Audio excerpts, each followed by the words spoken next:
Hi, everyone. Welcome for coming. It's Deborah Hamilton. Please unmute yourself and let me know how you're doing.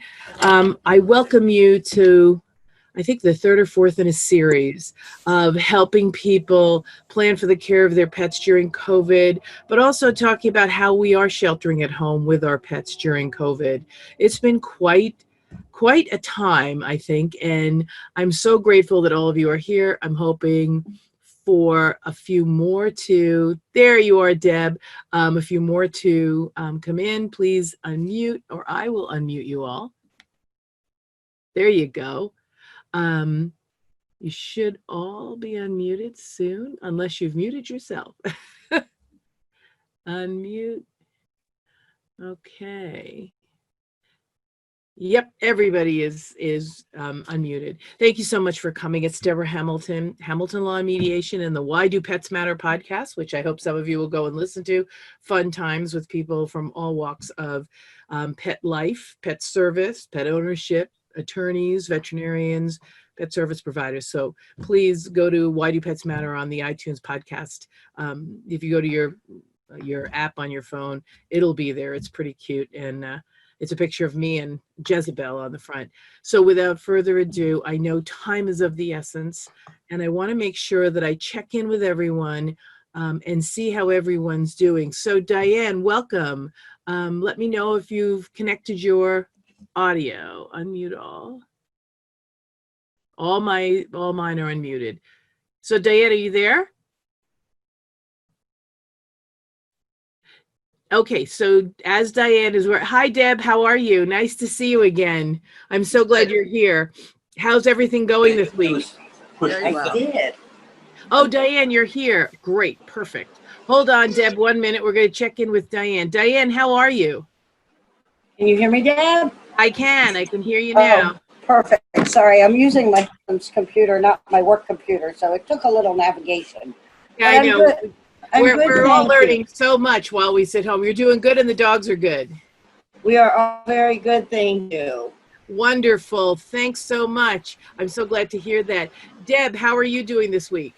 Really well, thanks. Great. And Sally, how are you doing? We're doing great. Thank you.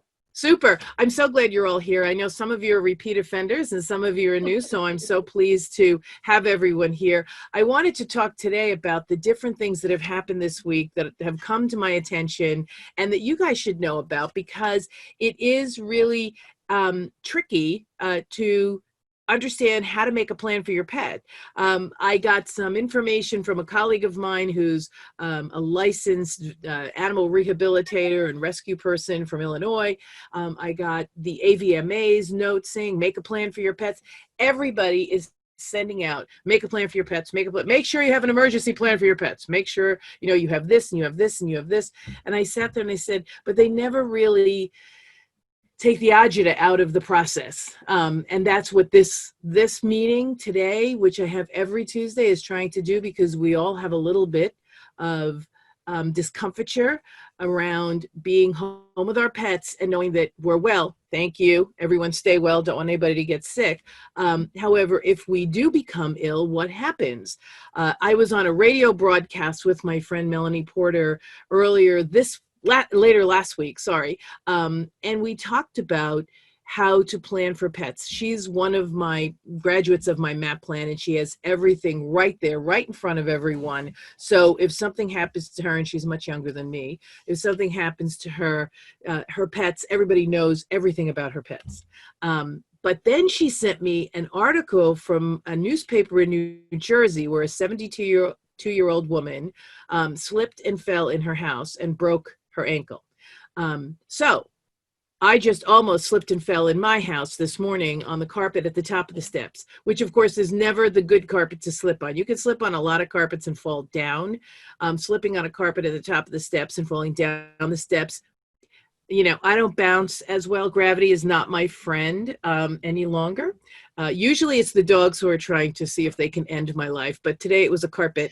And I sat there and I said, I have to tell everyone who arrives about this article. I wrote about it in Facebook, but Mel sent it to me, and it talked about a woman who was being carried out of her house by EMS, and Animal Care and Control was called because she had a beautiful 9-year-old Afghan that she'd bought from a breeder and had had it since it was a 9-week-old puppy.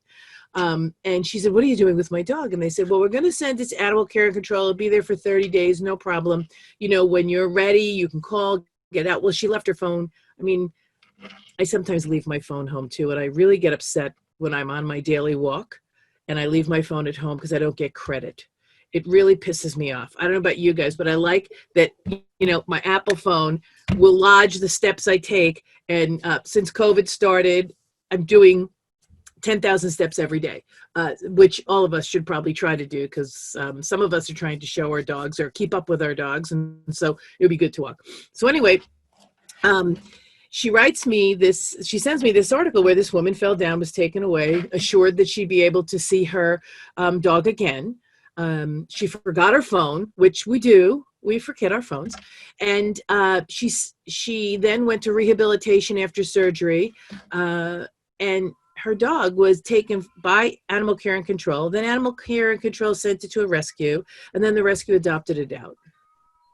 So when everybody thinks I'm like kidding, or I'm like an alarmist, or, you know, that I'm a crazy person, I am, because these cases pass my desk. And I try to get out there to National Dog Show Specialties to say, listen, guys, you travel from state to state to state, and you need to have a plan in your car. You need to have a plan in your house, and you need to make plans with the people you're traveling with. Or if you belong to a national specialty club, you have a membership directory. So if you're traveling from state to state, call the people in the state on your route and say, listen, if something happens to me, can I leave your number on my dashboard so someone with half a brain can take my dogs? It's not that Animal Care and Control doesn't have half a brain. They do. They serve a phenomenal purpose. So do the rescues. However, they tend to do it a certain way, which breaks our hearts. So this woman didn't get out of rehab probably for 60 days. And when she went to get her Afghan, Animal Care and Control said they'd given it to this rescue, and the rescue had adopted it out 2 weeks before she got there. And they said, sorry, we don't tell you who we adopt the dog to. Now, she owns this dog. This is her property. It's sort of like your dining room table being given away while you're in the hospital. I get it that my dog is so much more than my dining room table. However, that's basically what it is. Somebody gave away your property. They took your property with the best of intentions because they were going to take care of it. But then they gave it to someone who adopted it out because you didn't call. Well, she wasn't told she needed to call. And she was assured she had 30 days, and maybe she went over the 30 days, but somebody should have called her. They said they did call her, but P.S., remember back at the beginning of when I started this rant, she left her phone at home. So she now has to litigate with the rescue to get the dog back. You know, it just, I get it. You know, this is how it works. And I understand that rescues have their programs, which I must say are written beautifully by pro bono large law firms. So you can't wiggle out of their ways of doing things anyway. They just are beautifully written by my colleagues. So if you think you're going to, you know, find a loophole, you're not. She's going to have to go and litigate and hope to find a loophole to get her dog back, because there are certain dates you have to meet. And if you don't meet those dates, you lose your dog. The other thing, for some of us who don't like our dogs altered and spayed, I own Irish setters, and when you alter or spay an Irish setter, it turns into a woolly mammoth. That doesn't bother many people. However, it really bothers me. I'm so shallow, I know, but it really does. It bothers me. I love that rich red coat. So I don't necessarily alter or spay my dogs. I don't breed them very often, but I don't alter and spay them. Well, sometimes when you're going through a state or a city that has a rule or regulation that if your dog is picked up by Animal Care and Control, you cannot get it back until it is spayed or altered, you might want to know about that. I found this out at a New York City Bar Association Animal Law Committee meeting where they said, well, if a dog is picked up by Animal Care and Control in New York City, mind you, what big dog show is in New York City? Let me think about that. Westminster, some of the top dogs in the country come into New York City if they got away and got picked up by Animal Care and Control. They might qualify for the exemption, which is if you've been entered in an AKC event for the past year, they won't alter or spay your dog. If they get that information before, they alter and spay your dog. But I digress. But if you have an older dog with you, because some of us travel with our older dogs, and that dog gets away and it hasn't been in an AKC event in the last year, it may have to be altered or spayed before you get it back. It may be your top stud dog. It may be your young puppy who hasn't been shown yet. So please, please, please, if you're going to travel with your dogs, if you're going to make a plan about your pets, this is imperative that you do. So we're here in COVID. We are taking time with our pets. We're spending more time with our pets. We're learning more about our pets. Write down what it is that you recognize that's different about your pet. So the MAP plan stands for making a plan, addressing the needs of your pet, appointing caregivers, and publishing. So addressing the needs of your pet will be so much easier for us to do now because we're home with them. We're not leaving every day. We don't necessarily know their habits. Now we know their habits, and some of their habits, I think, are being intruded upon by our being home all the time. I'm going to check in with you guys and see. Sally, you are home most of the time, but not as much. And I know that your husband Gordon is home. Has this really messed up Polly's schedule or not? I think she expects to walk more frequently, and she expects to have the entire king size bed to herself all the time because we do travel generally, and now we don't. So we can work it out. Oh, good. Good. Diane, how about you? Do you think that the dogs have picked up on this new life and you've found some of the things that need to be information someone would need to know if they were to take care of your pets? Well, actually, my new life has only been about 2 weeks, Deb, because I'm sure you recall I'm in medical. So until 2 weeks ago, I was still out in the field. Yeah. However, effective 2 weeks ago, I started doing some remote work. And it's I think I'm having more of a time adjusting than they are. They love having, and Mark's working from home too. And so they love having us home. They get, more time to run around the whole house as opposed to staying in the bedroom while we're at work. They're outside running around the yard far more frequently because, we get home every 3 to 4 hours to let them out, but it seems like it's every half hour now that somebody wants to go out and run around. And I have a myriad of toys surrounding me at all points in my life. But, we're really enjoying it. I actually this week took a 30-day leave of absence because they wanted us to go back to the field, and I honestly didn't feel that was safe. And I truly said to Mark, I wouldn't care if I never went back. I'm enjoying being with my dog. I think they have found this to be the truth of the matter. And you're a few weeks behind me, and I think Sally is also on the same timeline. And when I get to Deb, I'm going to ask her the same timeline. My first 2 weeks home, I work from home, so my 2 weeks home where I was in the house all the time and didn't leave were fun. And then all of a sudden the dogs started looking at me like, when are you leaving? I need to sleep. Or better yet, as you said, they love the fact that we get up every half hour and they think they have to go for a walk then. So it is really a change for them, a change for us. I wonder, so you're very lucky you're going to take a 30-day leave of absence, and I'm so glad you did, so you're going to stay healthy. I'm not entirely so lucky because I will be broke, but it's okay. A lot of us. It's an unpaid leave of absence, but I know. I learned something many years ago from my father, who was a very, very wonderful and intelligent man. And he said, I wish for everyone HLM, health, love, money, in that order, because if you don't have your health, money doesn't mean a damn thing. Well, you know what? He is a very, very smart man, I have to say, and it really is about thinking of self first. And I know that here in New York, we've been under lockdown since right after my puppies were born. I got my puppies out under the wire before the vet shut down. I'd hate to have had them be born without me being there, which was a blessing. But it really has created this situation where now I don't know, I'm going to check in with Deb in 1 minute, but we've gone from peak and valley, where we're okay with being home and then we're sort of tired of being home, and we're okay with being home and then we're tired of being home. I'm sort of thinking that it's a great time to sit down, decide what it is and who it is, especially in this COVID time, who it is that would help you with your pets going forward. Because if they live far away, you know, I always say only one person. I'm big on redundancy, Diane, where you want to make the plan redundant with a lot of people to step in to help. Because in my travels and in my programs, I've heard numbers of times that people say, you know, my husband was so glad I had this in place because he could take care of me. And I know when I broke my ankle, that was my husband's retort to me. I'm not taking care of the dogs because I'm taking care of you, which made perfect sense to me at the time.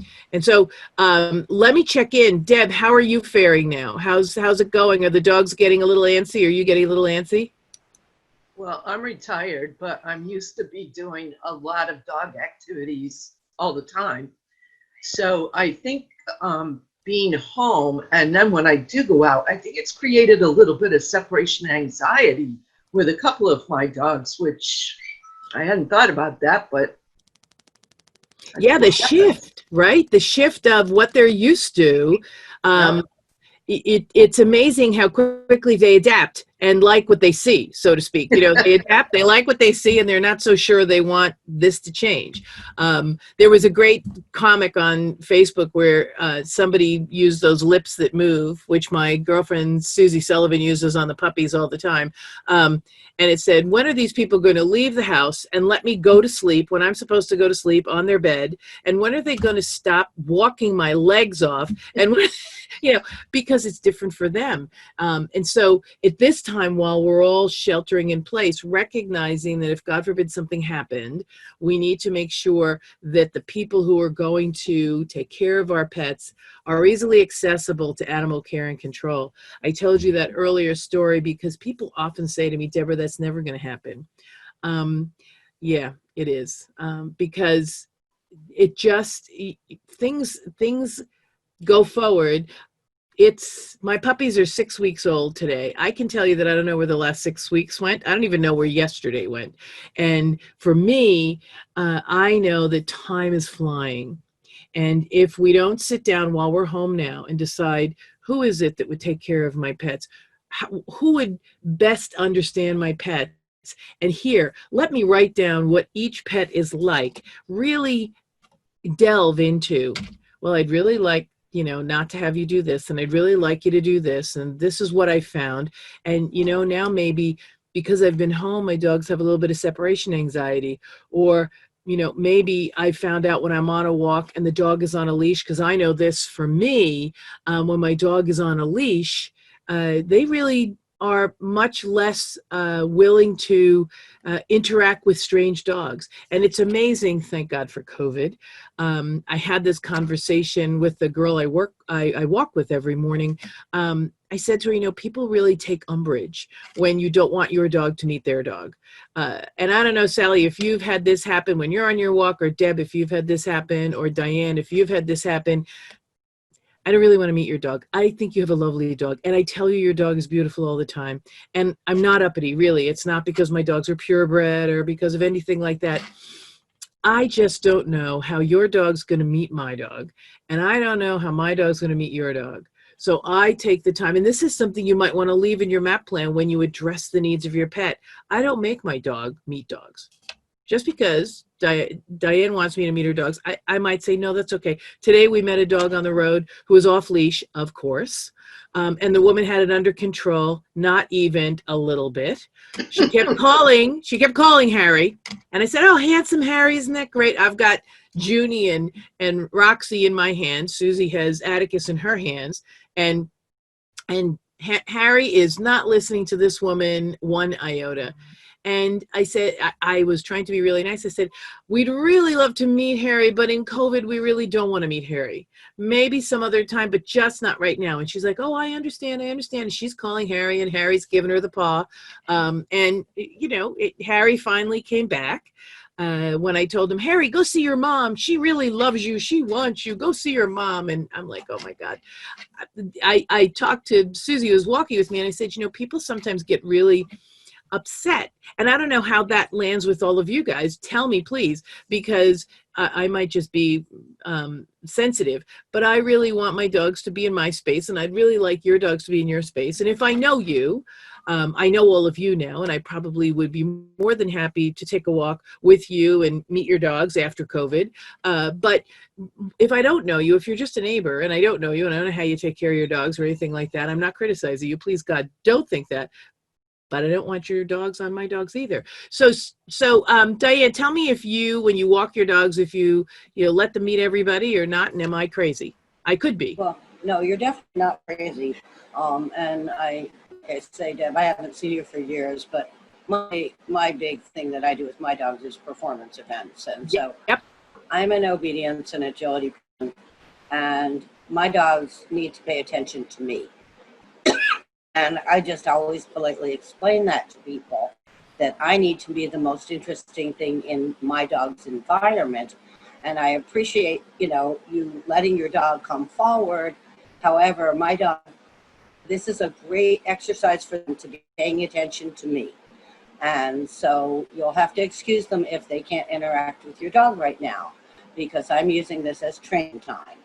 And so my dogs don't really, we don't allow them even at class to interact with one another, except, maybe like if we're friends and we might be planning to travel together or do something, then after class, we'll have them both sit and stay and, meet one another in a very controlled environment. Right. Because you want to make sure. Yeah. I don't necessarily, it's not the dog I worry about, it's the handler. Yes. Yes. And so. And you can't say that. You can't say, listen, no, not your dog I'm afraid of. The other thing out here in Arizona, there's some very adorable dogs that are occasionally running through the neighborhood until they get really close, and they're not dogs at all. They're coyotes. Yeah. And so I am always very, very wary of anything running loose. Yep. So, my dog's job, they don't have to stay in heel by any means now that we're taking, nightly walks around the neighborhood and whatever. They don't need to be in heel position, but they do need to pay attention to me and know that, if I stop, they should stop. If I turn, they should turn. And it's rude to go, pee on somebody else's lawn. Yep. If it doesn't grow when you wet it, we don't wet it. So, we have rules. Yeah. And that's the only thing that I appreciate about that. Hey, Deb, how about you? Do you let your dogs interact with other dogs? No. I have a couple dogs that don't like other dogs, so that's very awareness. And it really is, it's sort of like that person who walks up to someone and says, oh, but my dog is friendly, when someone's petrified of dogs. but mine's not. Yeah. To me, it's like, it doesn't really matter. They're afraid of dogs. Your dog, you are not going to get them over this. And if they want to get over it, they'll call you. Please don't try to have people interact with your dog. If they say, I don't like dogs, say, I appreciate that. Thank you for letting me know, and keep walking. Sally, how about your dogs? I know your dog is a terrible dog, but She's sort of interesting. I keep her away from other people because she's very friendly. She's low key, but I don't know what their dogs are like. And I'm afraid that they could hurt her. Yeah, and that's my big thing. There was a big black lab who came running up one time to 3 of my dogs, and I immediately grabbed my dogs and called out to the little kids who were outweighed by the dog.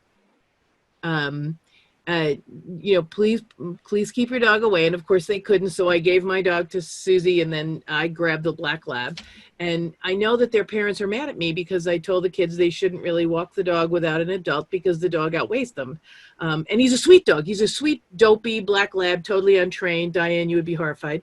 90 pounds of happiness that you know, any male dog who's intact could find not really something he wants to deal with. And I had 2 intact male dogs with an intact, happy 2-year-old, you know, Labrador. And I said, you know, I just don't think it's a good idea. And so they, you know, might have an issue with me, but I'll clear that up after COVID.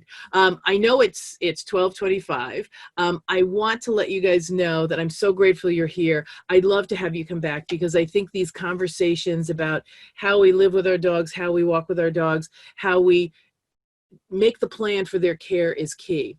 I'm going to leave you with this tidbit today. So the 72-year-old woman is now suing the rescue to get her dog back, her 9-year-old beautiful Afghan. It is because she did not have a note on her refrigerator in big bold print. I know it doesn't go with the decor. I get it.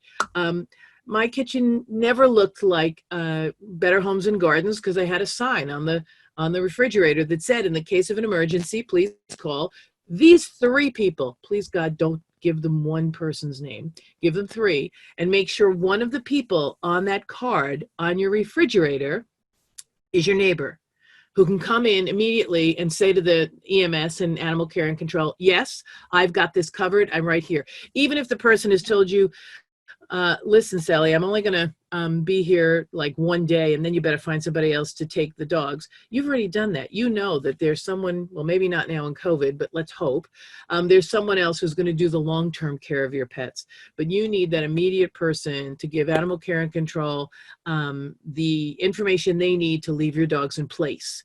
Sheltering in place is what we want for our dogs as well. We want our dogs to stay where they are. We don't want anybody taking them to a kennel.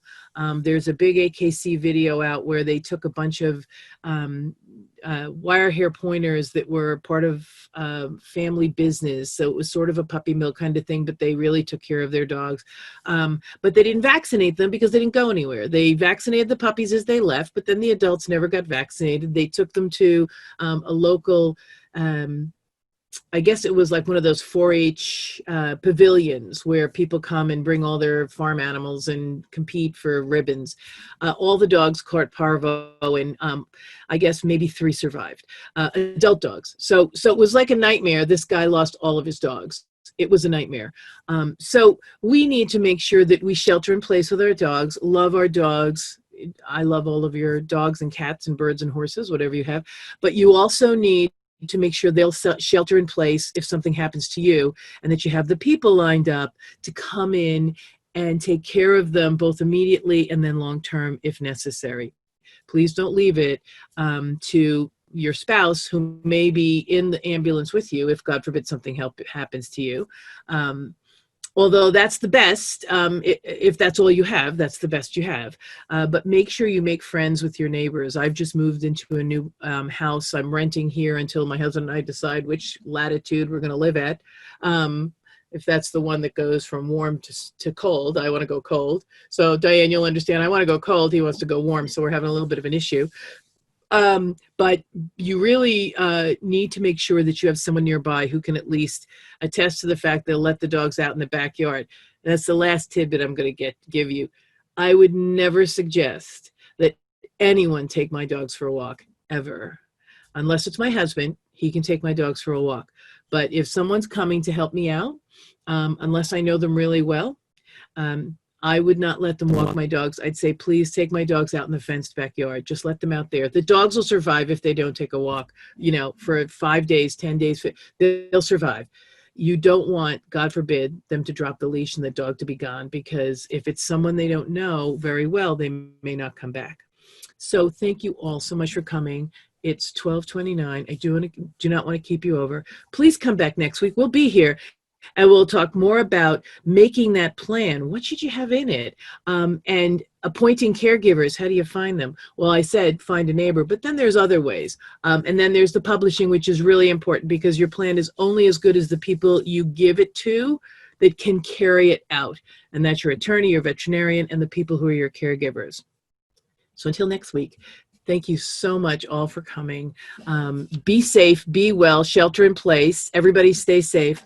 And thank you so much for coming. Bye now.